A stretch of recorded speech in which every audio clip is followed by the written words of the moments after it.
Julie. Attends, il va passer. Où il va? Ah bon. Ah merde, il passe vert là.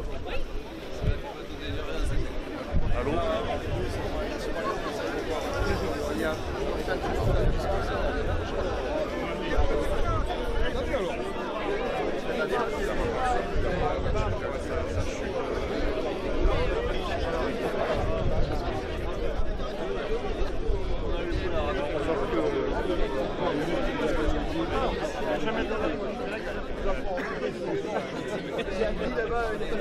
Non, non,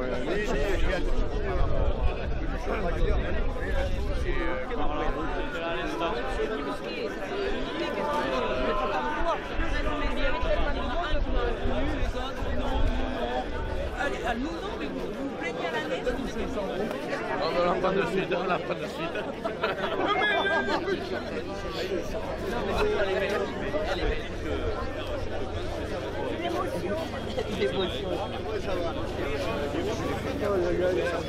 Merci. Merci. Je viens de voir. Pardon. Yann.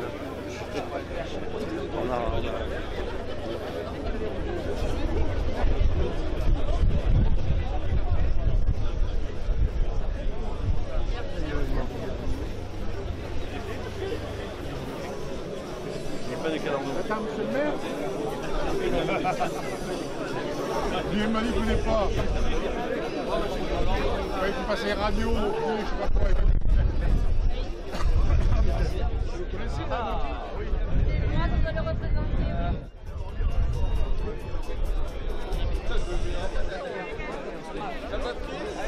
Vous êtes le monsieur?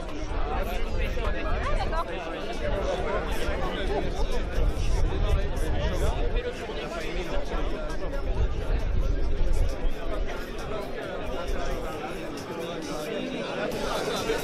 Au boulot, et parfois on se donne la peine de continuer dans un bistrot. Certains sont vraiment doués, tels les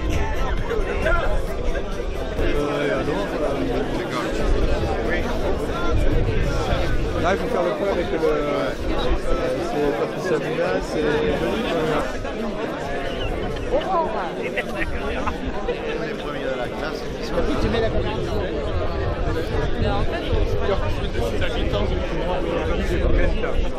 Et je suis le premier exposé quand il y a une inondation. J'ai essayé. Parce que nous autres,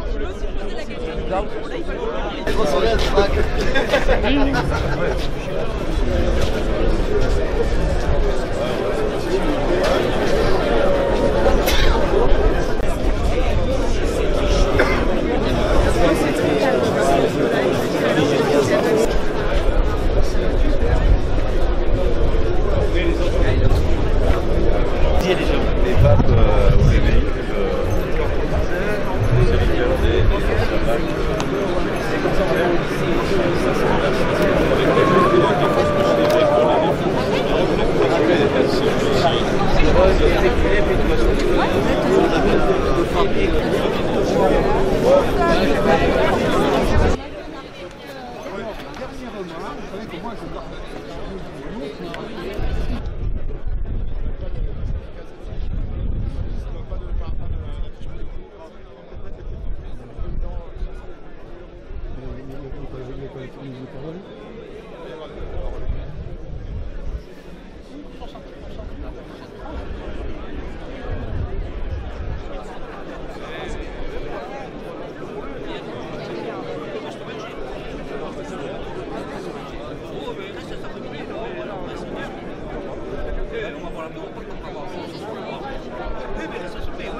Et puis après, la demain, moi je prépare la direction.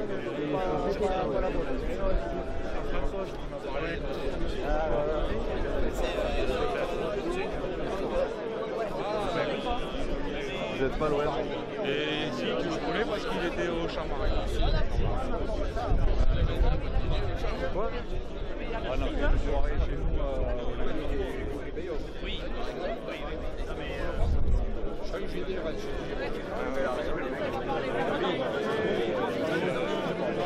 c'est-à-dire que les deux mois qui vont traverser, va dire comme quels sont les besoins des cantons, on se retrouve dans les départements, on dit voilà, c'est un département administré. Parce que là j'ai vu que non, j'ai vu des maires partout. Ouais, mais laisse. Comment le reconstruire? Mais non, mais là, attends, c'est pas le moment, elle est là.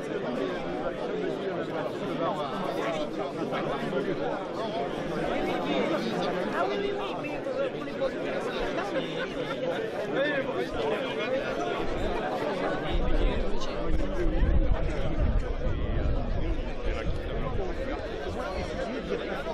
Est-ce qu'il peut y avoir des schémas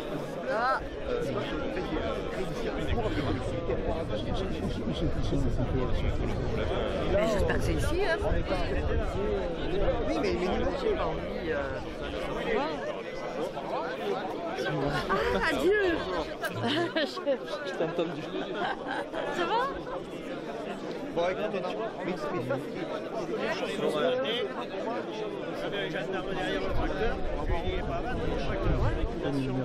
Moi, tu vois, moi j'aimerais un jour participer moi, il n'y a pas de ronde. Oui. Ah oui, c'était juste à côté. J'aimerais être avec l'aide, parce que J'ai oublié le billet hier, alors je suis avec. Je vais voir mes collègues, excusez-moi, pardon. Oui, allez-y, allez-y. Allô, oui.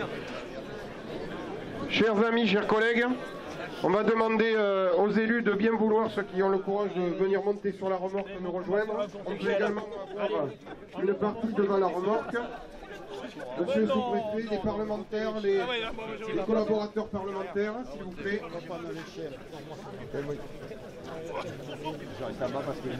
j'ai le vertige. Moi j'ai le vertige, je reste en bas. Je suis organisateur aujourd'hui, pas merde.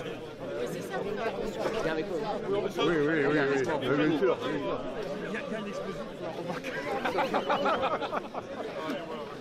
Vous avez vérifié la remorque? Il y a du lourd.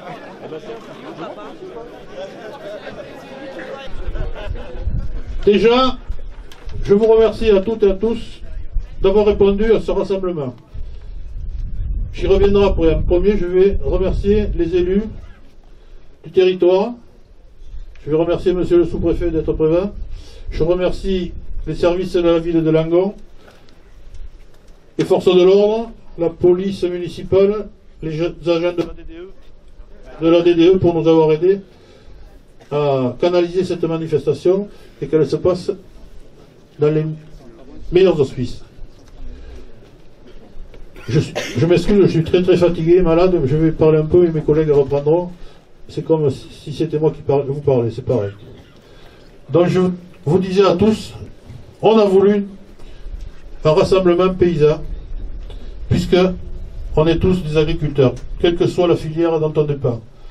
Nous avons un territoire de Pellegru en passant par Rosan, Targon, Gréon, Sauveterre de Guyenne, Montségur, Auros, Bazas, Capsieux, Saint-Symphorien, les coteaux de Garonne, l'Aréole.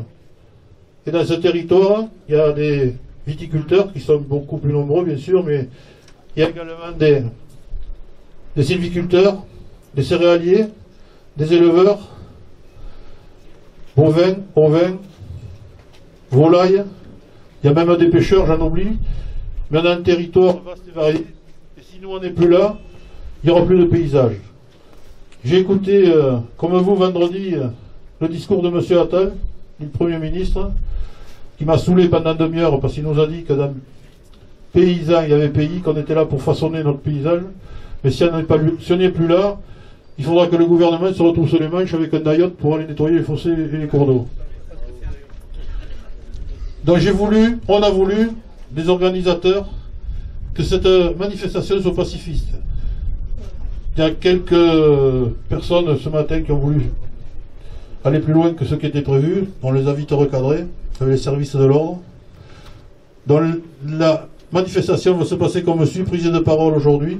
Comme je vous dis, mes collègues vont vous parler plus que moi. Après, on empruntera la A62 jusqu'à Cadillac en opération escargot. Retour, on déjeunera tous ensemble. Rebelote l'après-midi. Et demain, si nous n'avons pas gain de cause de ce que nous attendons, de ce que nous avons demandé, ben, on a prévu de bloquer l'autoroute dans les deux sens et de continuer notre mouvement. Donc, on demande quoi? Ça se tient en 4 mots. Vive dans notre métier. Ça fait 20 ans qu'on tire à la corde, ça fait 20 ans qu'on fait des efforts. On nous a demandé de produire propre, on a produit propre. On nous a demandé d'avoir moins d'intrants, on a moins d'intrants. On nous a demandé plein de choses que nous avons acceptées. Et aujourd'hui, voilà où ça nous mène. On est au fond du sac, on est au fond du trou. Les trésoreries sont exergues. Plus personne n'a de trésorerie. Et quand vous voyez ce qui se passe, je suis comme vous, je suis un jeune retraité, mais j'ai toujours des trucs à payer. Quand vous n'arrivez pas à payer, eh bien, on vous met 10%. Que ce soit le fiscal, le social, quand ils rentrent chez eux, ces gens-là, ils disent à leur femme, putain, il y en a, ils étaient dans la merde, je leur ai mis 10% de plus, c'est bien, hein, ça, voilà où on en est. Les normes qu'on nous demande, le millefeuille administratif. J'ai discuté avec tout à l'heure un éleveur, il m'a dit, je ne peux plus le faire tout seul, il faut sortir de Saint-Cyr pour remplir un dossier PAC. Les dossiers d'arrachage, pour la vigne actuellement, c'est pareil. On devait demander que ce soit simple et efficace et rapide, c'est pareil. C'est un truc où on va se prendre la tête. Donc on va parler après chacun de la filière. J'ai demandé à Vincent Escarirous, qui est pêcheur, j'ai oublié, je l'ai dit, la pêche tout à l'heure, il y a quand même la pêche sur la Garonne, la Dornane et les petits fleuves. Et une personne tout à l'heure que j'ai vu au rond-point de Mazas, j'espère qu'il arrive, qui va nous parler des problèmes céréaliers et d'élevage. Si quelqu'un veut prendre la parole après dans la foule, ce sera avec grand plaisir. Donc je vais m'arrêter là parce que je ne peux plus, je suis très malade. Je vais laisser la parole à Bastien Mercier et à Renaud qui vont tout vous expliquer. Voilà. Ce que je voudrais vous dire, c'est que ça fait 20 ans que je me bats pour la viticulture. Je continuerai à me battre à vos côtés, à tous. Et je pense que, vu la manifestation aujourd'hui qui se déroule à Langon, on voit dans quelle situation nous sommes. On regarde partout en France, les barrages recommencent. Aujourd'hui, c'est Rungis. Bordeaux, maintenant, c'est les taxis qui bloquent. J'ai des gars qui m'ont téléphoné, ils veulent bloquer, pareil, du côté d'Agen, rebloquer dans le Cantal, dans le Puy-de-Dôme. On est tous au bout, je pense qu'il faut tenir. Maintenant, c'est à nos dirigeants de l'État, bien sûr, à faire le nécessaire, parce que c'est pas avec les dotations qu'ils nous ont données, excusez-moi, les informations l'autre jour qu'on va, comme on dit, excusez-moi le terme, on va se sortir le cul des ronces. Donc il faut que chaque filière prenne ses problèmes après le corps. Nous, en viticulture, on n'a pas ce qu'on a demandé, on n'a même plus confiance à notre gouvernance. Ça fait 20 ans qu'on se bat, ça fait 20 ans qu'on a des situations catastrophiques, et je crois que vous aussi, vous êtes tous pareils, de quelque horizon que vous arriviez. Donc continuez à nous battre, on va y arriver, c'est notre dernière cartouche, comme je dis. Et je vous remercie encore d'être venus, et tenons bon les gars. Merci.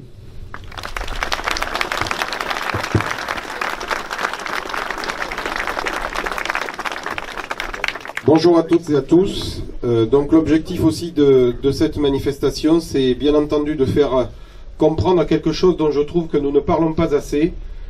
C'est la première branche d'économie où il y a le plus de suicides. Et aujourd'hui, l'agriculture, malheureusement, est quand même la grande oubliée depuis des années de notre pays. Nous n'avons plus de cap, nous n'avons plus de vision. Veut-on encore des agriculteurs en France? Là est une véritable question auquel nous n'avons pas de réponse. Ce n'est pas une histoire d'une filière, ce sont toutes les filières qui sont en difficulté. Aujourd'hui, quand on parle aux viticulteurs de se reconvertir, mais se reconvertir en quoi? Quand on va demander à d'autres agriculteurs de faire autre chose, mais faire quoi? Qu'est-ce qui fonctionne? Il n'y a rien qui fonctionne. On veut des éleveurs sans élevage. On veut des viticulteurs sans vignes. On veut des producteurs de miel sans abeilles. Bon, il y a un moment où on voit très bien que l'on marche sur la tête, que l'on y marche bien, et qu'on va finir par tomber, tous. L'objectif, c'est bien entendu de faire prendre conscience et faire en sorte que nous ayons plus qu'un ministre de l'Agriculture, mais un ambassadeur de l'agriculture. quelqu'un qui porte réellement les produits et la fierté de la France, telle qu'elle a été par nos anciens et qui nous l'ont transmise. Ce message-là, il faut qu'il soit entendu. Dans moins de 10 ans, un agriculteur sur 2 prendra la retraite. Qui prendra la relève? Qu'est-ce qu'on va laisser aux générations futures? Où va être l'indépendance alimentaire quand on voit que notre pays est pas loin de certaines guerres ou conflits qui sont en train de monter en puissance? L'indépendance d'un pays en termes d'alimentation, c'est la première des sécurités. Voilà là où il faut prendre conscience, et c'est pour ça que je remercie tous les élus qui sont venus présents pour soutenir et porter également le constat qu'ils font dans chacun de leurs territoires. La ruralité, c'est l'agriculture en première puissance économique. Nous nous devons, c'est un devoir, de défendre ce pilier de la France. Merci. Arnaud.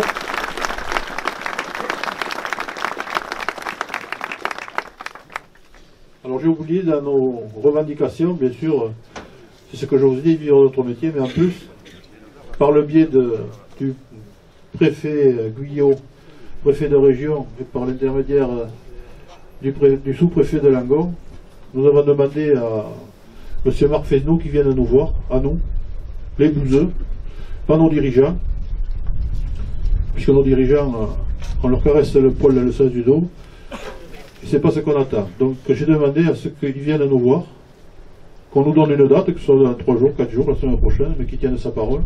Et à ce moment-là, on demandera aux représentants de chaque filière, que je viens de citer, de se joindre à nous pour qu'on puisse discuter tous ensemble des problématiques de notre paysannerie.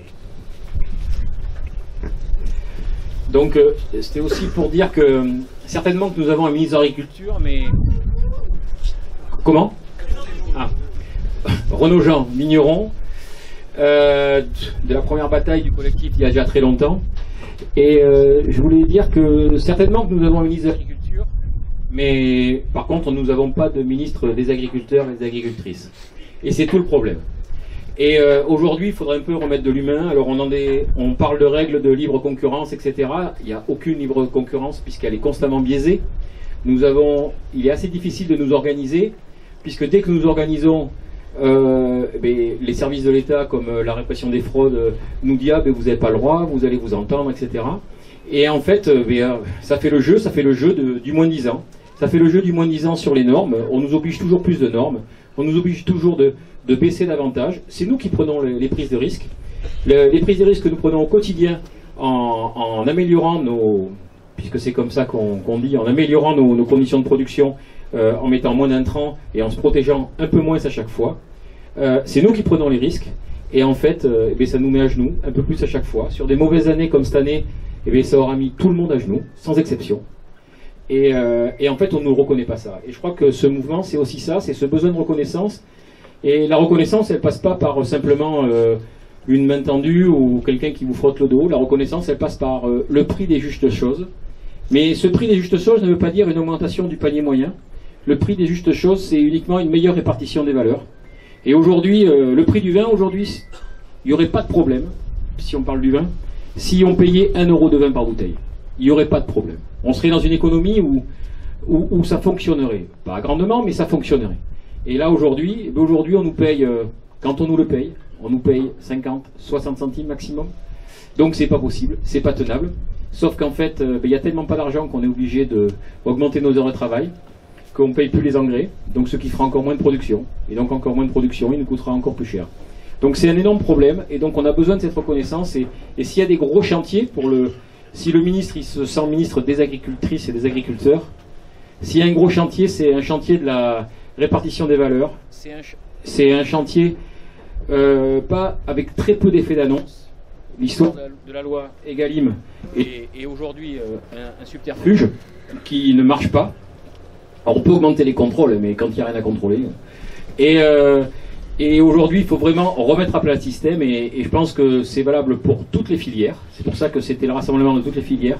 Et nous avons besoin que tout le monde comprenne qu'on n'est ni des pollueurs, que c'est un système qui nous broie, et qu'on ne sait pas comment on tient. Puisque aujourd'hui, je pense qu'il n'y a pas beaucoup de gens normaux. Ces propositions qu'on avait données il y a 20 ans, on nous les ressort. Mais trop tard. On a perdu 20 ans. On aurait fait ça il y a 20 ans, on ne serait peut-être pas là aujourd'hui. dans les propositions qu'on a fait, mesdames et messieurs, je vais vous en parler rapidement. Arrachage, on avait demandé un arrachage massif de 15 à 20 000 hectares, un arrachage définitif, primé à 10 000 € l'hectare, ce qui est quand même pas la panacée, puisqu'il faut savoir que quand on plante un hectare de vigne, ça coûte environ entre 18 et plus de 20 000 € suivant l'écartement des rangs. Donc 10 000 €, c'était pas la panacée.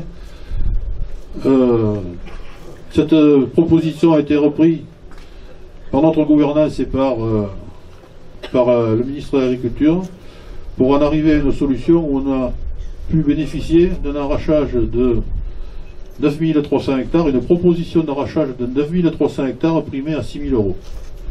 Au bout du compte, nous ne sommes plus qu'à 8 000 hectares primés à 6 000 €. Donc vous voyez bien que l'engouement n'y est pas. Il faut savoir que quand on arrache un hectare de vigne, ça coûte environ entre 1 500 et 2 000 €. Donc il vous reste 4 500 € pour vivre. Certains m'ont dit que les retraités vont se faire une retraite dorée. Je ne sais pas où ils ont vu ça. Donc aujourd'hui, 8 000 hectares d'arrachés. Avec une contrainte où j'ai dit au ministre le 6 juin dernier, quand il est descendu pour signer justement cet accord avec nos instances, je lui ai dit c'est inadmissible. On nous donne 6 000 € pour acheter de la vigne définitivement et pendant 20 ans, vous entendez bien, pendant 20 ans, nous n'avons plus le droit de rien faire sur nos terres, on doit les laisser en jachère. Donc on est obligé tous les ans de les tondre, même pas faire du package, faire paître des moutons, des brebis, de faire la salade pour avoir un petit revenu. Pendant 20 ans, nos terres sont en jachère. J'ai entendu le ministre de l'Agriculture l'autre jour pour les céréaliers, il essayait de rabioter 4% de jachère pour eux, et nous, on nous fout 8 000 hectares en jachère.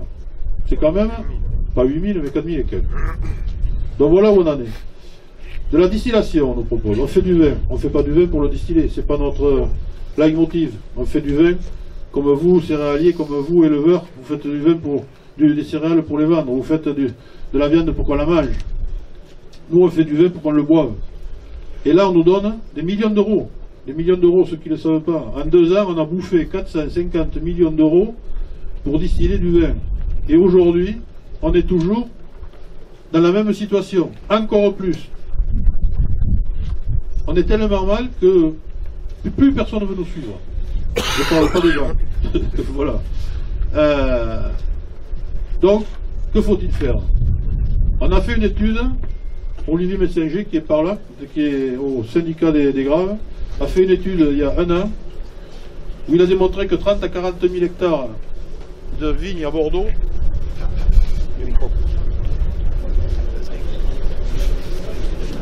Il doit se pile. Dans la voiture là.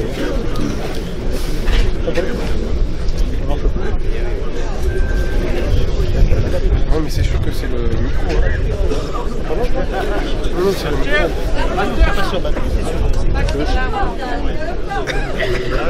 Donc, Mais voilà, à l'ancienne. Ça marche? Oui, ça marche. Voilà. Attends, mais t'appuies quand tu veux parler. C'est comme un flingue. Décroche-le. et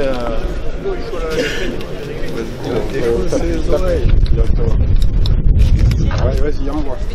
je sais même plus où j'en étais, donc L'étude économique d'Olivier.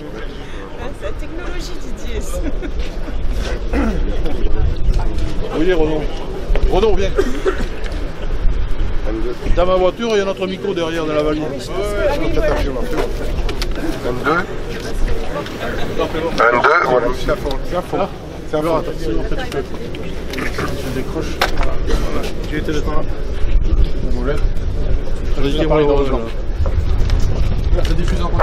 Oui, je parlais de la distillation. Distillation, 450 millions d'euros pour distiller du vin.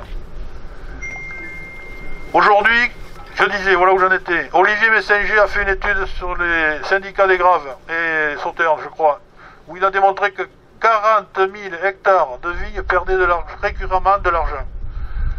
Là-dessus, une deuxième étude a été faite par la Fédération des grands vins de Bordeaux, qui a repris la même étude et qui affirme et qui confirme qu'effectivement, 30 à 40 000 hectares de vignes perdent de l'argent. Donc, on pourra nous donner toutes les situations qu'on veut. Tant qu'on n'aura pas adapté l'offre à la demande, on n'y arrivera jamais. Donc la solution, c'est qu'il faut absolument arracher au moins 30 000 hectares.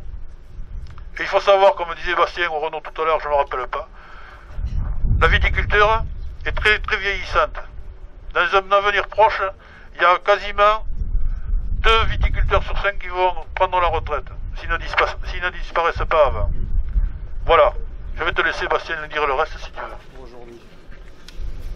Donc pour aujourd'hui, vous l'avez compris, on est toutes les filières ensemble. On va bientôt passer au casse-croûte aussi, parce qu'on ne va pas se lamenter à ce point. Mais le plus gros de la mobilisation va se faire lorsque nous allons prendre... Ah oui, là. Hein? Ouais. Oui. Ouais, mais demandez aussi. Oui, mais il parle tellement qu'il me vide toutes les piles.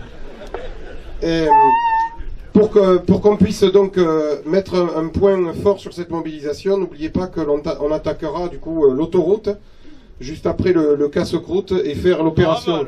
Avant le... Avant oui. Oh, putain. Mais le Dieu. Et pour faire notre opération escargot afin que nous soyons le plus visible possible. Comme on l'a dit, on évite tout débordement. Nous sommes des agriculteurs dignes, respectueux. Nous sommes capables de le montrer. Nous avons la caution des élus qui nous soutiennent. Donc, montrons que nous sommes à la hauteur.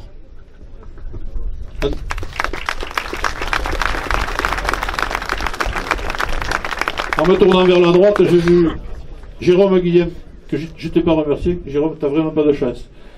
Je ne t'ai pas prévenu qu'on faisait la manifestation, et je ne te remercie pas. Alors une fois de plus, merci. Il y a une dame qui veut parler, c'est ça? Oui, je veux bien prendre la parole parce qu'il y a d'autres filières en fait aussi. On n'a pas parlé du maraîchage.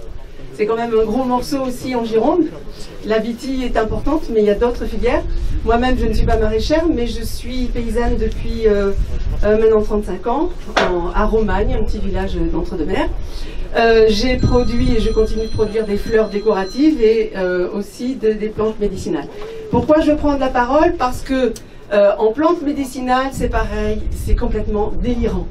Ils nous mettent,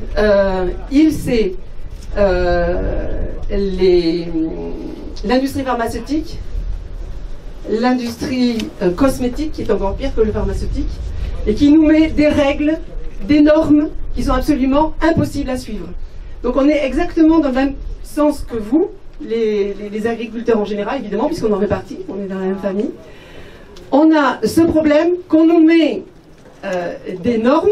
Moi, je ne suis pas contre les normes, mais il nous faut des normes qui correspondent à ce que nous faisons et à ce qui est important pour la santé humaine et pour l'environnement. Or là, ce sont juste des barrières, en fait. C'est des barrières que l'industrie cosmétique, l'industrie pharmaceutique nous met pour nous empêcher de se soigner tout simplement naturellement. Donc c'est un vrai scandale parce qu'il y a énormément de nouvelles personnes qui voudraient aller sur cette filière, qui est une filière absolument pertinente, nécessaire, parce qu'on peut effectivement garder une santé, avoir une santé meilleure avec les plantes médicinales. Or, ne pouvons pas nous empêcher de vendre. Ils nous mettent des barrières impossibles d'analyse, etc., qui sont absolument beaucoup trop coûteuses. Donc on est pratiquement tous les producteurs, toutes les productrices de plantes médicinales dans l'illégalité la plus totale, et ça c'est le scandale absolu. Peut-être il y a des maraîchers qui pourraient parler, non? Le maraîchage c'est important quand même.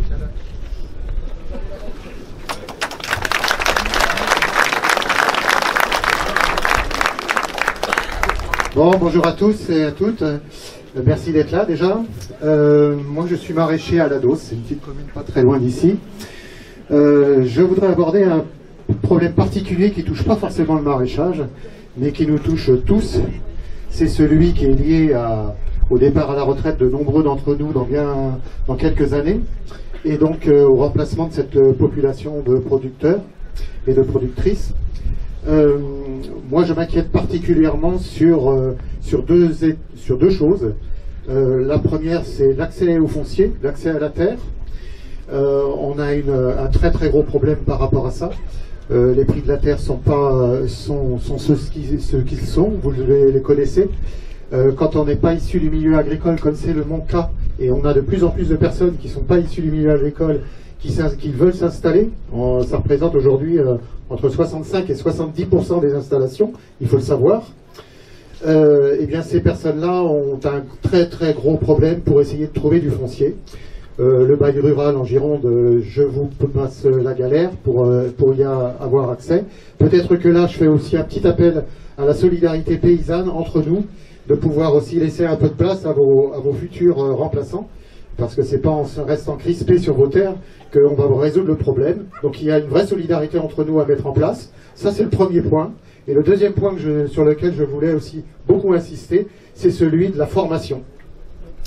Si on veut des agriculteurs nombreux et compétents, eh bien il va falloir revoir complètement cette histoire de formation. Aujourd'hui, nos programmes de formation ne sont plus adaptés au public qui se présente dans ces formations-là. Ce sont des gens qui ont en général une expérience professionnelle assez conséquente, et on ne va pas leur raconter le même baratin, passez-moi l'expression, qu'on a servi lorsque c'était les enfants d'agriculteurs qui reprenaient l'exploitation. On est passé à autre chose, socialement parlant, on est passé à autre chose.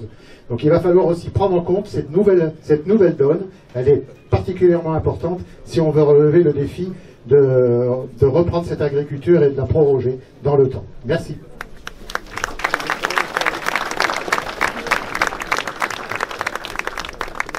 Je vais faire court.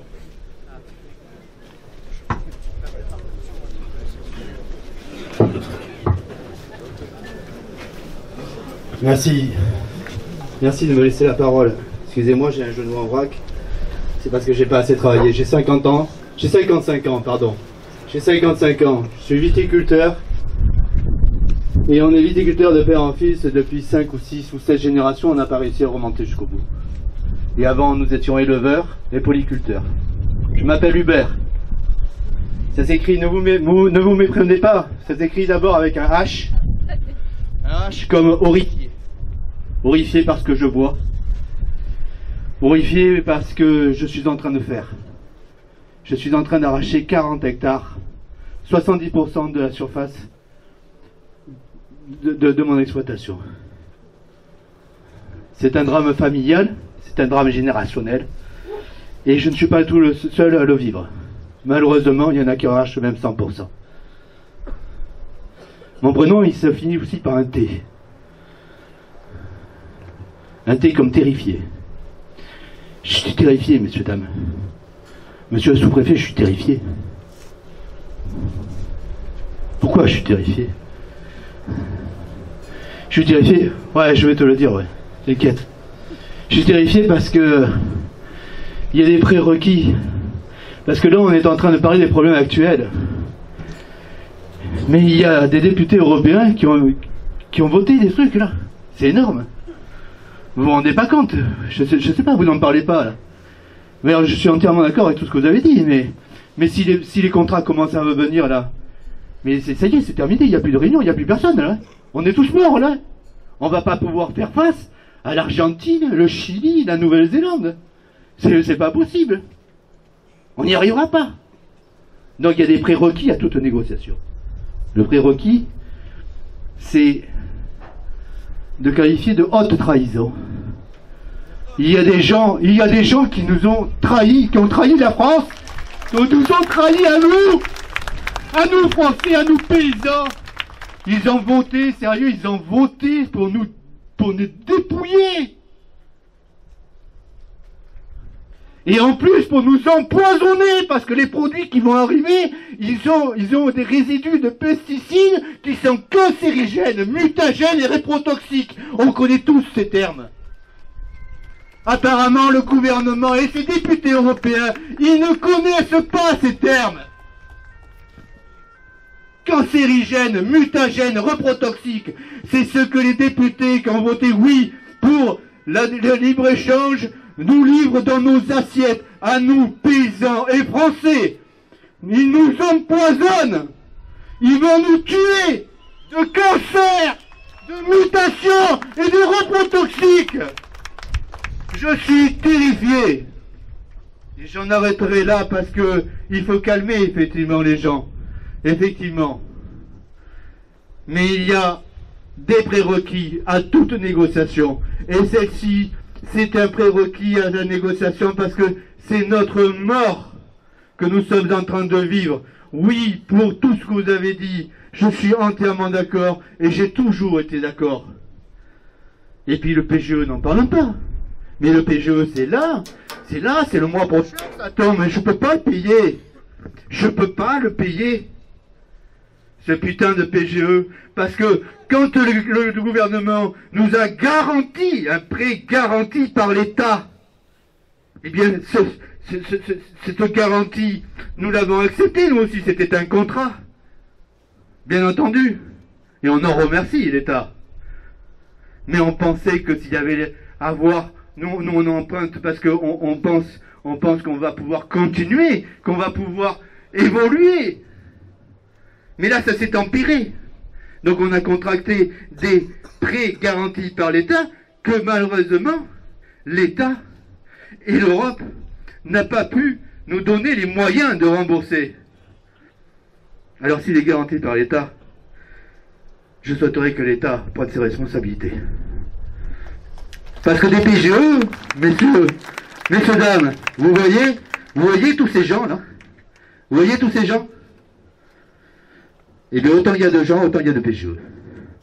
Ils les ont tous fait. On peut pas. On va pas pouvoir payer. Donc on va rentrer en liquidation.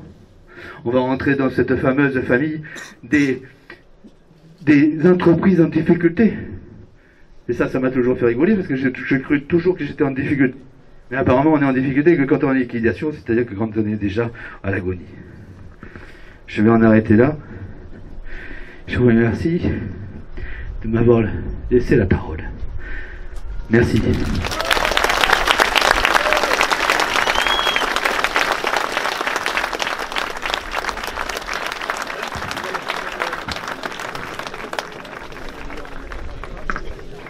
Merci pour ton témoignage qui est plus que poignant. Monsieur le sous-préfet, vous voulez prendre... Monsieur le sous-préfet? Non, s'il vous plaît. S'il vous plaît. Alors je vais prendre la parole parce que d'abord, moi, je vais vous dire que c'est important pour moi d'être là avec vous.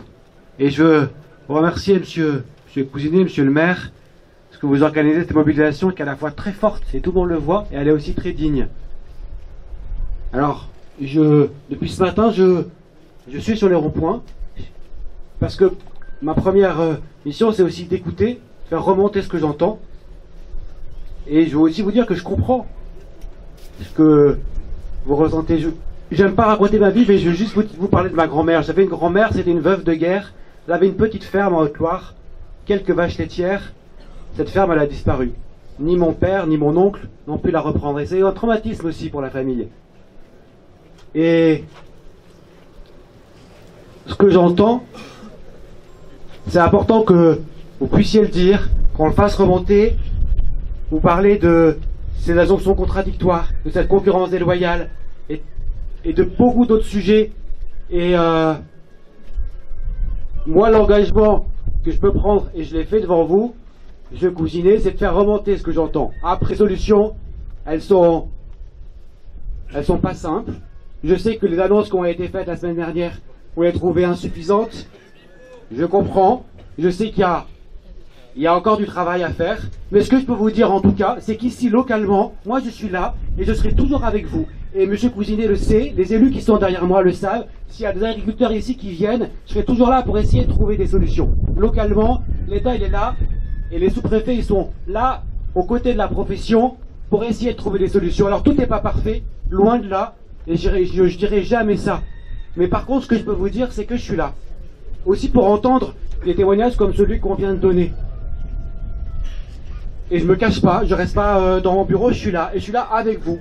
Et je vais vous le dire, je serai là toute la journée avec vous. D'ailleurs, j'irai voir les éleveurs, parce qu'ils m'ont proposé de venir sur l'autre rond-point. Et vous pouvez me parler. Voilà, et je veux entendre ce que vous dites, le faire remonter, et c'est l'engagement que je prends. Tout ce que j'entends aujourd'hui, je le ferai remonter. Voilà, et moi je vous encourage à parler de ce que vous vivez. Voilà, merci à vous.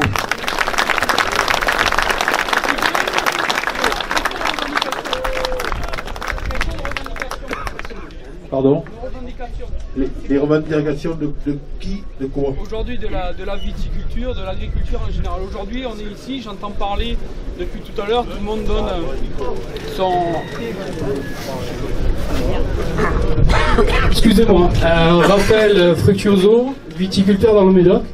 Alors, très peu représenté, je crois que je suis le seul ici. Donc je m'excuse d'avance parce que j'ai pas l'habitude vraiment de parler au micro, je suis sur mes terres à longueur de temps. Mais depuis tout à l'heure, c'est vrai qu'on entend tous nos problèmes. Mais quelles sont aujourd'hui les revendications que l'on va apporter à Paris en fait? Voilà, parce que j'entends plein de témoignages, très poignants, tout ce qu'on veut. Mais les problèmes, on les connaît tous. Voilà, donc qu'est-ce que vous, monsieur Cousinet, par exemple, les élus, qu'est-ce qu'on va apporter plus haut en fait? C'est quoi réellement nos revendications? Mais est-ce qu'on croit encore à Paris?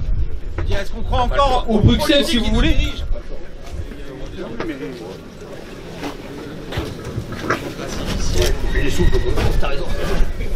Oui. Les revendications, je pense qu'elles sont extrêmement transversales. Et ce qu'on a entendu, que ce soit personnel ou plus général, c'est ça peut être compris dans le slogan « vivre de notre travail ». C'est-à-dire qu'aujourd'hui, une rémunération juste et équitable de nos productions, quel que soit le système de production, on ne doit pas s'opposer les uns aux autres. On a des systèmes de production qui sont liés à notre histoire et à nos choix, et qui sont relativement vertueux par rapport au reste du monde. Ça l'a déjà été dit.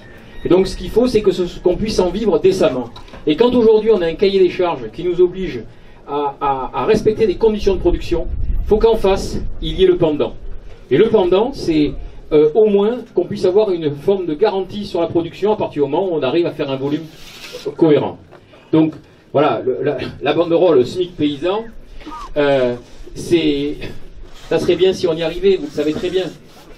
Vous savez très bien qu'on est très en dessous de ça, quoi.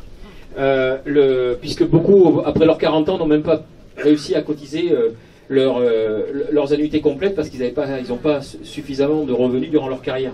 Donc aujourd'hui, effectivement, c'est prendre en compte systématiquement, sur quels que soient nos cahiers des charges, qu'il y ait une rémunération juste du prix. Parce qu'en fait, l'agriculture, au-delà de l'humain et des agriculteurs, comme je disais tout à l'heure, l'agriculture est réellement une arme économique et une arme, si je me permettais, c'est une arme conventionnelle. Et donc aujourd'hui, il faut qu'elle soit gérée comme telle. Aujourd'hui, on a des prix de l'énergie qui sont déconnectés de ce que ça coûte, mais par contre, ça nous coûte très cher aujourd'hui parce qu'on a décidé de le mettre sur certains registres. Nous, c'est pareil. Il faut que l'agriculture, on intègre ce que ça coûte, parce que ça remplit des fonctions bien plus larges que simplement nourrir les gens. Et déjà, si on pouvait y arriver correctement, et ça passe par un tas de choses. C'est une remise à plat générale, je pense. Donc on parlait de la répartition des valeurs tout à l'heure. Donc juste rémunération des producteurs en fonction de leur choix et de leur cahier de production. Mais je pense que quand ça c'est rempli, le millefeuille administratif, les aberrations administratives, le fait que sur le même sujet, on va avoir 3 administrations qui se définissent comme elles seules compétentes. Et donc nous au milieu, on est toujours pris comme un délinquant de chaque administration. Ça, il faut que ça cesse. Bien sûr qu'il faut que ça cesse. Par contre, aujourd'hui, intégrer systématiquement le prix de nos productions en fonction de nos choix de production, ça ne peut pas être évacué. Parce que nous sommes quelque chose qui est extrêmement important et bien plus important qu'un simple produit marchand. Parler aussi de la MSA, de la LOE20, parler de plein de choses aussi. Alors après, on ne peut pas parler de tout, mais tout ça, je dirais que tout ça, c'est des cascades et des freins. Pour moi, c'est plutôt des freins que des barrières, parce que ce sont des freins qui seraient assez facilement libérés à partir du moment où on intégrerait un prix normal des denrées. C'est à partir du moment où ce qu'on produit serait payé au juste prix, on ne parlerait plus de problèmes d'administratifs. On pourrait embaucher quelqu'un qui le fasse. Par exemple, on vous en prend toujours plus. Si demain on augmente nos revenus, on aura quand même des charges. Alors, on ne va pas pouvoir tout résoudre, mais si elle nous en prend plus, je veux bien payer plein d'impôts quand je gagne plein d'argent. Et aujourd'hui, quand je ne paye pas d'impôts, eh bien, je suis dans un mal-être qui sous-entend tout le reste, quoi.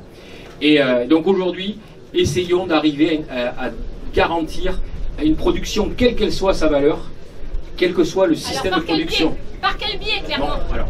Non mais voilà, alors c'est très bien, hein. Tout ce que vous dites c'est hyper factuel, c'est complètement factuel, on le sait tous, on est tous dans la merde, on le sait tous. Tout ce que vous dites c'est très bien, c'est très factuel. Par contre, pour être crédible, pour qu'on nous écoute, il faut proposer des mesures, des choses concrètes, des changements. Qu'est-ce qu'on porte? Alors justement, par exemple, moi je vous dis, effectivement, le vin, pour la viticulture, on n'est pas dans les galimes. Ce n'est pas normal. Ça fait partie des choses. Vous voulez une juste rémunération?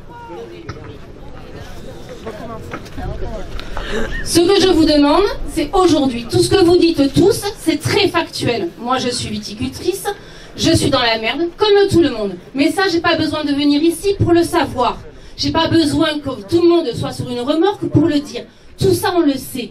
Donc, si vous dites porte-parole, je l'entends, mais qu'est-ce que l'on propose? Il faut des solutions concrètes, de dire je veux un juste revenu. Oui, mais moi aussi je veux être payé ma bouteille à 6 balles. Pas de problème. Mais qu'est-ce que vous proposez factuellement pour ça? Par exemple, la viticulture ne fait pas partie de la loi Egalim. Pourquoi? Est-ce que c'est quelque chose que vous voulez porter ou pas? Est-ce que c'est quelque chose? Je ne parle pas des représentants, je parle de vous. Vous qui dites que vous allez apporter notre parole. Est-ce que vous, dans vos propositions, vous dites voilà, nous on veut remettre ça dans le discours. On veut remettre la viticulture à Egalim. Il y a ça, il y a la MSA. Est-ce qu'effectivement on demande une baisse des charges? Surtout quand on est en difficulté. Est-ce que l'on demande... moi je suis femme en solo, avec mes enfants, divorcée. Je n'ai pas droit à plein d'aides de la MSA parce que je suis propriétaire de foncier. Or ce foncier, effectivement, il est là parce que j'en ai besoin pour mon outil de travail. Est-ce que vous en parlez? Est-ce que vous faites des propositions pour les femmes? Est-ce que vous faites des propositions, mais pour plein de choses? Moi j'ai hérité malheureusement au décès de mon père, de mon grand-père. J'ai payé les droits de succession. Vous en parlez de ça? Parce que vous parlez que oui, il n'y aura pas de nouvelle génération, etc. Mais ça c'est factuel! C'est factuel! Proposez des choses, vous ne proposez rien à part des choses factuelles. Moi, ce que je veux, c'est des propositions, des choses concrètes qu'on va mener à Paris, au préfet, au sous-préfet. À ce jour, dire que je suis dans la merde, j'ai pas besoin de vous pour le savoir.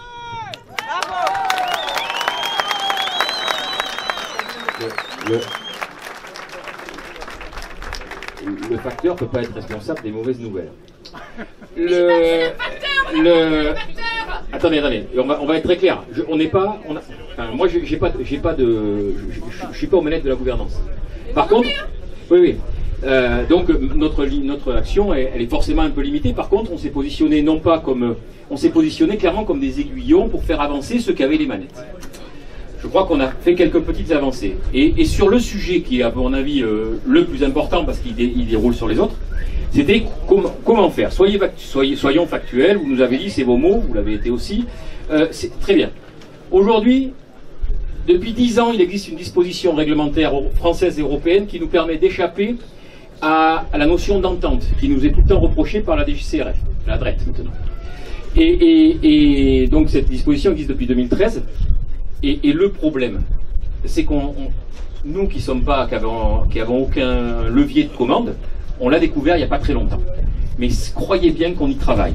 Aujourd'hui, on peut arriver à garantir des prix par cette loi qui passe par une organisation. Et c'est pour ça que tout à l'heure je parlais d'organisation. Et aujourd'hui, on peut arriver à faire cela.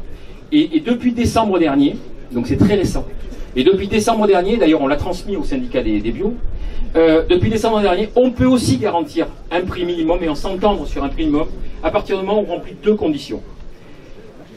La recherche de la préservation du revenu d'exploitation, donc c'est une très bonne piste, puisque ça c'était un mot impossible avant. Et ensuite, la préservation de la biodiversité. C'est pour ça qu'on a transmis ce dossier au syndicat des bio, puisque c'est à mon avis leur registre. Et ils pourront créer un seuil différent de ce que nous on essaie de créer pour tout le monde. Et donc voilà, donc on fait. Mais on ne restera pas silencieux. Par contre, on fait que si on est ensemble. Sachez qu'on s'est souvent retrouvés seuls et souvent retrouvés extrêmement embêtés. Mais on est toujours là. Voilà. Mais on n'a pas les leviers de commande, pas plus que vous. Ça sert à rien comme il dit. Oui, bonjour. Ben si, ça fait le nombre. Bonjour, moi, Dominique Técher, moi je suis vigneron. En 2011, avec mes collègues du comité d'action des vignerons de Bordeaux, on avait envahi l'Assemblée générale du CIVB, justement pour réclamer un prix de base pour le vrac. Voilà, il y avait des possibilités juridiques de le faire. Le CIVB, ils nous ont laissé parler, et ils ont continué comme d'habitude et maintenir la descente aux enfers qu'on connaît maintenant. Donc voilà, le problème revient aujourd'hui. On revient aujourd'hui sur cette question du prix minimum, très bien, par un autre bout. Le problème, c'est qu'on a un obstacle, c'est qu'il y a une interprofession, il y a une représentation officielle, et comme dans tous les vignobles de France, ils servent à bloquer les problèmes. Moi, je suis je suis invité à l'Assemblée générale du CIVB. Le arrachage, on ne pouvait pas en parler. Voilà. Donc, on a un obstacle, qui est un obstacle institutionnel. Quand le préfet veut parler à la filière, comme on dit, il parle au CIVB, c'est-à-dire 4 types qui décident tout seuls. Donc ça n'est pas possible. On va discuter de ça. Aujourd'hui, le CIVB, il est tenu par le négoce. Le négoce, il a intérêt à... C'était lui qui était absolument opposé à l'arrachage, parce qu'il veut qu'il y ait des quantités, que les prix soient bas, que si jamais ça repart, il a ce qu'il faut. Il s'en fout parce qu'il ne porte pas le stock, comme ça se passe par exemple en Champagne. Donc voilà, moi je dis, on peut parler de prix, de tout ce qu'on veut. À partir du moment où on est représenté par des gens qui n'ont pas nos intérêts, je vois pas où on va aller. On peut pas les pousser parce que de toute façon ils sont dans la mauvaise direction. Donc si on les pousse, ils iront encore plus vite dans la mauvaise direction. Voilà, merci.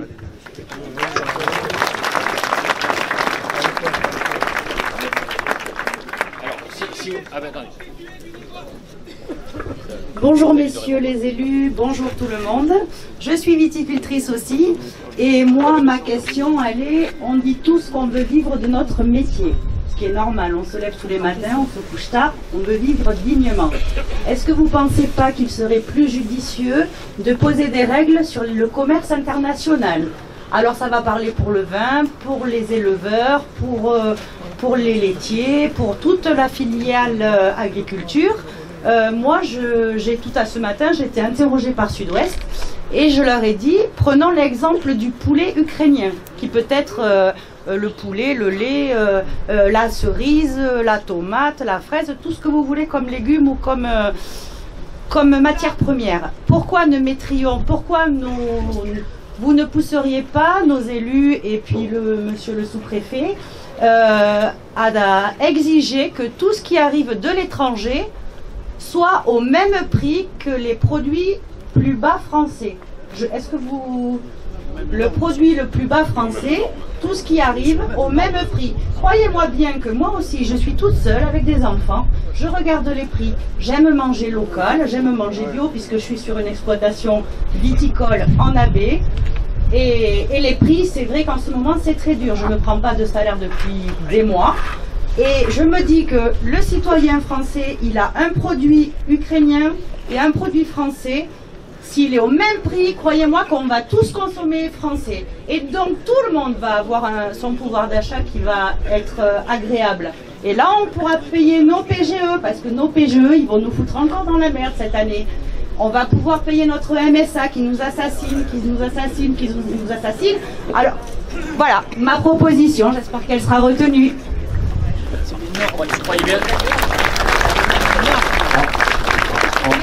En complément de madame, je vous laisse le pas. Non, excusez-moi, je suis maire de Bouritaille. Oui, c'est intéressant ce que vous dites, mais est-ce que vous savez que nous sommes dans une économie libérale et que nous adhérons à une organisation mondiale du commerce? Alors tant qu'on sera là-dedans, on n'en sortira pas. Alors, bien sûr. Alors soyez rassurés que chacun, entre guillemets, ses compétences et les maires n'ont pas, vous vous doutez bien qu'ils n'ont pas la puissance par rapport à l'OMC. Par contre, pensez bien que tout ce qui est domaine de la condition du travail des femmes, tout ce qui est domaine des contributions sociales. Je fais partie de ceux qui ne supportent pas qu'on parle de charges sociales. Ce sont vraiment des contributions parce que ça contribue à un retour. Alors, entre le salaire différé, c'est pas des charges, ce sont des contributions, ça n'a rien à voir. Et en fait, pensez bien que nous nous battons pour ça, et ceux qui me connaissent savent que j'ai fait une assez jolie sortie avec le président de la MSA il n'y a pas très longtemps. Le sujet, bien sûr que nous le prenons à bras-le-corps, et bien sûr que ce sujet, tout à l'heure, dans mon propos, était extrêmement général, parce qu'on se voulait général pour être rassembleur tout à l'heure. Mon propos était de dire qu'il fallait stopper cette libre concurrence qui est complètement biaisée. C'était ça le sujet, bien sûr que c'était ça le sujet. Puisqu'aujourd'hui, le problème, c'est pas d'où ça vient, c'est que les conditions ne sont pas respectées. Il n'y a pas d'équité. Nous, on nous demande de faire des efforts, mais on rentre des choses qui n'ont pas eu à faire ces efforts-là, et au moins 10 ans. Donc à nous de rééquilibrer, soit par une taxe d'entrée, mais on n'en a pas les clés. Il faut que c'est aux parlementaires de le faire. Et là, cette année, mais vous inquiétez, on le fait remonter, et c'est un sujet extrêmement important qu'on se bat pour. Et dites-vous bien que tout à l'heure, j'ai parlé d'agriculteurs et d'agricultrices, et pas d'agriculture. Parce que dites-vous bien que c'est les hommes et les femmes qui nous intéressent, et qui sont les aménageurs du territoire. C'est pas un concept qui est l'agriculture, c'est nous qui sommes la clé. Donc, dites-vous bien qu'on se bat sur ça, et que c'est quelque chose qu'on remonte. Et je vous engage à... il se trouve que le collectif, mais on n'est pas là pour parler que du collectif, on est à l'initiative de cette démarche rassembleuse. Mais dites-vous bien qu'il y a une page Facebook, je suis à l'aise, je n'ai pas Facebook, mais il y a une page Facebook qui tient à jour des avancées, des propositions que nous faisons. Et je crois que c'est cette transparence-là. Et ceux qui nous connaissent depuis longtemps, sachez qu'on se bat, et on est élu de rien, et on est élu de rien. Non mais on entend très bien ce que vous voulez dire, et notamment, bon, je ne connais pas votre nom, moi c'est Olivier Messinger, je suis viticulteur à Rions. Honnêtement, il y a une chose qu'il faut quand même que vous compreniez, c'est que on n'est pas là, on n'est ni salarié, on n'est rien du tout. On s'est levé, on va à des réunions, on passe ça sur notre temps personnel, mais il y a des gens qui ont des super idées, mais nos réunions, elles sont ouvertes à tout le monde. Il faut venir, il faut venir. Il faut retrousser ses manches et venir aussi. Je suis à mon conseil municipal, je fais plein de choses. Oui, mais je suis désolé. On n'est pas au courant. Moi, je suis pas au courant de vos réunions. Donc, bah, écoutez, moi, je sais pas. Nous, on a vu des problèmes. On s'est fédérés et on a retroussé les manches. Alors, on veut bien prendre toute la misère du monde sur la figure. Il n'y a pas de souci. On essaye de faire des propositions constructives, d'avancer. Mais, sincèrement, c'est à nous de qu'est-ce qu'on a fait. Quand vous nous demandez qu'est-ce qu'on a fait, moi je vous retourne le truc. Vous avez fait quoi, vous? moi, tous les matins, je me lève. Eh ben moi aussi, tout le monde. Mais tout le monde. Tout le monde. On est tous acteurs. On est tous acteurs. On est tous acteurs de nos vies. On est tous acteurs de nos vies. Donc il faut aussi que on peut pas dire toujours. Les autres n'ont pas fait, les autres n'ont pas fait. Mais j'ai pas dit ça. Non mais nous on fait tout ce qu'on nous demande en fait. Depuis des années on fait tout ce qu'on nous demande. On essaye, alors, on essaie de faire des propositions. Les propositions, alors effectivement, elles sont sur la page Facebook. Non, c'est voilà. des éléments de langage, c'est pas des propositions. Comment? Non, des éléments de langage. Non. Si vous remontez un petit peu sur toutes les publications qu'on a faites, oui, ben je sais, ça prend du temps. Mais on a des propositions, on a tout détaillé. On avance. Maintenant, on avance. Quand vous n'avez pas le pouvoir, vous pouvez faire, comme on dit mes collègues, on est des aiguillons. Alors, on est des aiguillons, et quand il y a tous les gens qui sont là, ça fait beaucoup d'aiguillons, ça peut piquer aux fesses, et du coup, ça peut remonter un peu plus vite. Mais clairement, c'est pas nous qui votons les lois, c'est pas nous qui faisons tout ça. Donc là, la chose qu'on a demandé, et qui est importante, ce serait que le ministre descende dans la région pour rencontrer les gens, pour qu'ils comprennent ce qui se passe. On a des vrais sujets sur l'administratif. Hein. À un moment donné, on nous a dit qu'on va simplifier l'administratif. En fait, l'administration, elle s'est un peu plantée. C'est-à-dire qu'elle a confondu simplifier et déléguer. En gros, ils se sont simplifiés la vie, ils nous ont filé le boulot. Bon, c'est pas tout à fait ça, la simplification. La simplification, ce serait que les choses restent simples. Hein. Il y a quelques années, on avait un TESA. C'était un petit truc avec 3 en tripli. Ok, on remplissait 4 cases, on avait fait une déclaration, un bulletin de salaire, on avait tout fait. Aujourd'hui, il faut une demi-journée de formation informatique pour arriver à remplir un TESA, qui s'appelle TESA, titre d'emploi simplifié agricole. Mais maintenant, on a même, quand vous allez sur le site de la MSA, il y a le TESA simplifié, c'est-à-dire qu'ils ont refait une version simplifiée du truc, parce que c'est devenu tellement compliqué, que plus personne n'y arrive. Donc, ces choses-là, effectivement, ces choses-là, il faut que ça change. Et alors, l'État nous dit on a compris, on espère qu'ils ont compris. Il faut qu'en haut lieu, on assimile le fait que la simplification, c'est faire des choses simples. C'est pas faire le boulot aux autres. Clairement. Pour toutes les professions.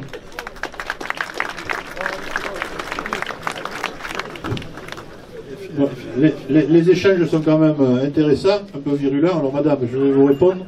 Et la personne qui a tout à l'heure parlé de son problème personnel, moi ça fait 20 ans que j'y suis, ça fait 20 ans que je me bats, que je fais plein de réunions, que j'essaie de faire bouger les choses. On est confronté à une gouvernance, je parle de la viticulture à Bordeaux, où on ne peut rien faire avancer. Donc, je vais être très clair avec vous, bon, je sais qu'ils sont là, nos dirigeants, mais je leur ai déjà dit, en tête à tête, je leur ai même écrit, ça fait 20 ans que ce sont les mêmes personnes qui sont là, ça fait 20 ans que c'est des réunions bordelot-bordelaises, chacun croit avoir la science infuse, et on est toujours au même stade. Alors vous savez, moi je vous dis, stade de Langonnet, je fais du rugby, un entraîneur quand il ne va pas, qu'est-ce qu'on en fait? Alors moi je demande à nos dirigeants de prendre la responsabilité. Petite heure, soit ils se retroussent les manches, excusez-moi monsieur le sous-préfet, et ils se sortent le doigt du cul, soit ils dégagent. Il y a plein de personnes, parmi vous, parmi nous, qui sont là pour essayer de faire avancer les choses. Je vais continuer mon propos. Il y a quelque temps, il y a eu les élections du syndicat des Bordeaux, l'ODG Bordeaux. On a essayé, vous dites qu'on fait rien, on a essayé de rentrer une partie de personnes à cette ODG Bordeaux. On a présenté 8 personnes du collectif qui voulaient faire bouger les choses. Quand on est arrivé le jour de la réunion, au lieu d'y avoir une seule liste avec tous les noms en ordre alphabétique, il y avait 2 listes. La liste de l'ODG avait 16 candidats et à côté la liste des collectifs, 8 candidats. En nous disant texto, ceux-là, c'est les bons qui nous soutiennent, ceux-là, c'est les gueulards. Il y a 180 adhérents, administrateurs à l'ODG Bordeaux. C'est la première fois depuis que ça existe, il y a eu 175 votants. Je ne sais même pas s'ils n'ont pas fait voter les morts. J'étais déjà au collectif et au syndicat Vironneau, Delpeux, Alchotter, je ne sais pas comment on dit. Et après, ça a été Sichel, Bernard, qui est là, Farge, Sichel, Farge. Je peux vous dire que Renaud, Olivier, Bastien, moi-même, on suit les dossiers, on y est tout le temps. S'ils veulent attester, ils pourront vous le dire. Même toi, tu peux le dire. Je me rappelle pas ton prénom. Dominique, pardon. Vous pouvez attester. Je peux vous dire qu'on y est derrière. Bien sûr qu'on parle de la MSA. Qu'est-ce que vous croyez? Bien sûr qu'on parle des reprises. Bien sûr qu'on parle des retraités. Je suis un jeune retraité. Alors moi, je vais vous dire mon histoire. Il y a 20 ans, après, on va arrêter, on va aller sur l'autoroute et puis on mangera après. Il y a 20 ans, à m'occuper du collectif, j'ai failli perdre mon exploitation. Je pense que j'étais un des premiers à me mettre en redressement judiciaire. J'ai plus honte de le dire. Je peux vous dire que ça fait mal. La MSA, il y a quelque temps, parce que je leur devais 1000 €, ceux qui étaient à Pian doivent s'en rappeler, la MSA m'a pompé 16 000 € sur mon compte. Pas 1000 €, 16 000 € sur mon compte. Ah bon, je croyais que tu me parlais à moi. Toi, tout à l'heure, la personne qui a testé son allocution poignante, je suis comme vous. En 2022, le 29 mars 2022 exactement, mon fils m'a dit, papa, j'en ai plein le cul, je vois comment tu galères, j'arrête. Un mois après, il se barrait. 4 générations, 5 générations. Je peux vous dire que j'ai failli me foutre un coup dans le caisson. Je suis comme vous. Et vous croyez que je ne suis pas à vous aider avec nos collègues? On y est tous les jours. Alors les propos que vous dites, je les entends. Que vous vous énerviez comme ça contre nous, on n'a pas de salaire. L'ODG Bordeaux, non, mais les autres ont des salaires. Madame, je vous jure, je vous promets, mais on parle de la retraite. Vous croyez, j'ai compté ce que j'ai donné pendant 30 ans, à la MSA, et ce qui me donne maintenant, j'ai compté peut-être 15 ans à vivre encore. Mais je peux vous dire, ils s'en mettent de côté.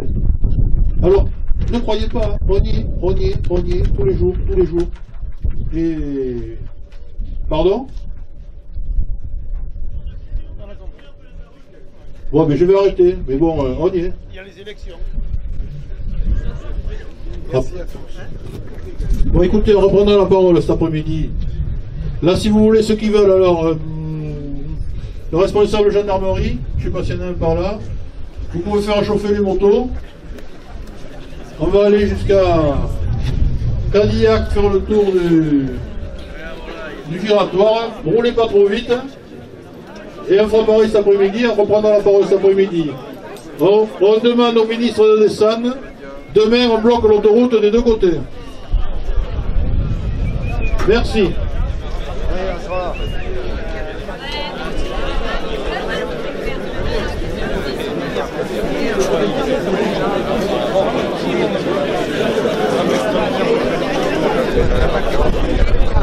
Pardon? Vous posez une question, je vais ouais.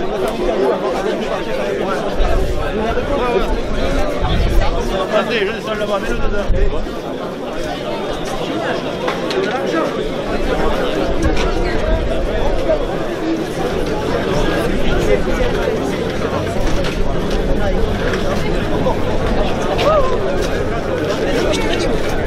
Parce que si dans le navire est compliqué, on a évolué dans l'existence en général. Moi je trouve qu'on est dans la merde.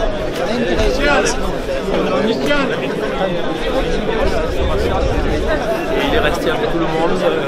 Il a... C'est bon. L'escalier, c'était une... Oh.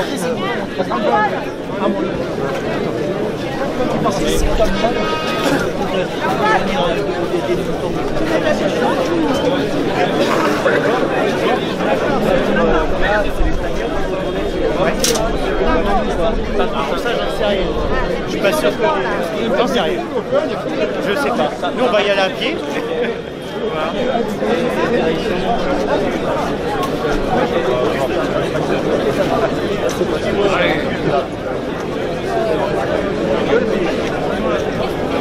Voilà, rien, il fait tout. Je les enverrai à Christophe, il ouais. Salut Olivier.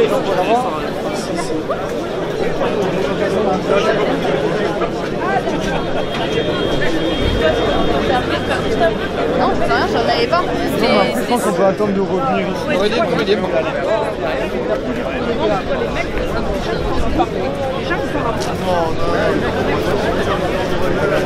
Salut Alain. Non mais ça a permis à...